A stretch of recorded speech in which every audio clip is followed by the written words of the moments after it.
एक बार एक एथलीट युवा लड़का था। वह सफलता का भूखा था, जिसके लिए जीतना ही सब कुछ था और जीतने को ही वो सफलता मानता था। एक दिन वो लड़का अपने गांव में हो रहे रनिंग कंपटीशन के लिए तैयारी करने लगा। उसके साथ दो और लड़कों ने मुकाबले में हिस्सा लिया। खेल का तमाशा देखने के लिए भारी भीड़ जमा हो गई और एक बुद्धिमान बूढ़ा आदमी बहुत दूर से यात्रा करके वह खेल देखने के लिए पहुंचा। दौड़ शुरू हो गई। लड़के ने जी जान से दौड़ लगाई और वह जीत गया। भीड़ उत्साहित हो गई और उस लड़के के जीत के झंडे लहराने लगी। बुद्धिमान व्यक्ति स्थिर और शांत रहा, कोई भावना व्यक्त नहीं की। हालांकि वह लड़का अपने ऊपर गर्व महसूस कर रहा था। फिर थोड़ी देर बाद दूसरी दौड़ शुरू हो गई और दो नए युवा फिट चैलेंजर्स आगे आए उस छोटे लड़के के साथ कंपटीशन में। दौड़ शुरू हो गई।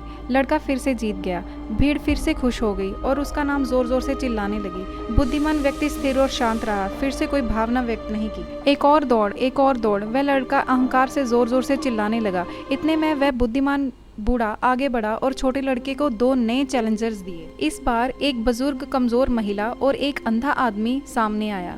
ये क्या मजाक है? ये कैसा प्रतियोगिता हुई? ये कोई मुकाबला नहीं, छोटा लड़का कहने लगा।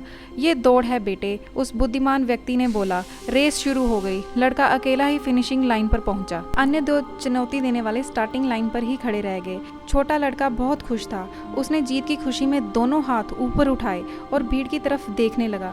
भीड़ ने कोई प्रतिक्रिया नहीं दिखाई। सब उस छोटे लड़के को चुप करके घूर रहे थे। क्या हुआ? लोग ऐसे चुप क्यों हैं? क्या वो मेरी जीत से खुश नहीं? उस लड़के ने बुद्धिमान बूढ़े से पूछा। दोबारा दौड़ लगाओ, उस बूढ़े आदमी ने कहा, पर इस बार याद रहे तुम एक साथ रेस समाप्त करना। बूढ़ा आदमी ने फिर से यही दोहराया, तीनों एक साथ। उस लड़के ने थोड़ा सोचा और अंधे आदमी और कमज़ोर बूढ़ी औरत दोनों के बीच खड़ा हो गया और दोनों कॉम्पिटिटर्स का हाथ पकड़ लिया। रेस शुरू हो गई। वह छोटा लड़का धीरे धीरे चलता रहा, धीरे धीरे फिनिशिंग लाइन तक पहुंच गया। इस बार तीनों एक साथ फिनिशिंग लाइन तक पहुंचे। ये देख भीड़ बहुत ही खुश हो गई और खुशी से चिल्लाने लगी और लड़के को शाबाशी देने लगी। बुद्धिमान व्यक्ति अपना सिर हिलाते हुए धीरे से मुस्कुराया।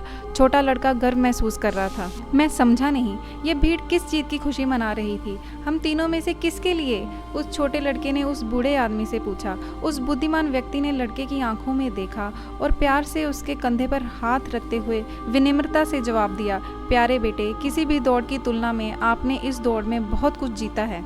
और इस दौड़ के लिए भीड़ किसी विजेता के लिए नहीं खुश थी। हम बस अपने जीवन में ही जीवन देखते हैं। तुम किसके लिए दौड़ रहे हो? क्या तुम सफलता के भूखे हो? क्या जीतना ही आपकी ज़िंदगी का एकमात्र लक्ष्य है? आप किसके खिलाफ दौड़ रहे हैं? और अगर आप हमेशा सबके खिलाफ जीतते हैं तो जल्द ही लोग आपसे पीछा छुड़ा लेंगे और जल्द ही आप अकेले रह जाएंगे। और जीवन के अंत में यदि आप पीछे मुड़कर देखेंगे तो ये सवाल करेंगे, इस दौड़ में आगे कौन चल रहा था? अगर वह कमज़ोर और बूढ़े थे, क्या आपने उनकी मदद की लाइन पार करने में? क्या आप सभी ने एक साथ लाइन पार की? क्योंकि वह सबसे अच्छी दौड़ है जो आप रोज़ाना ज़िंदगी में दौड़ते हो। भागो भागो, दूसरों को पीछे छोड़ो, बस इसी को हम जीवन कहते हैं। लेकिन ये मत भूलना कि आपकी जीत महत्वपूर्ण नहीं है। महत्वपूर्ण ये है कि आप उस दौड़ को कैसे चलाते हैं। कभी कभी ज़िंदगी की दौड़ में अकेले दौड़ना ही काफ़ी नहीं होता। दूसरों को साथ लेके उनके साथ जीतने में ही ज़िंदगी का असली मज़ा होता है। ऐसे ही डेली मोटिवेशनल बूस्ट अप लेने के लिए subscribe to our channel and hit the like button.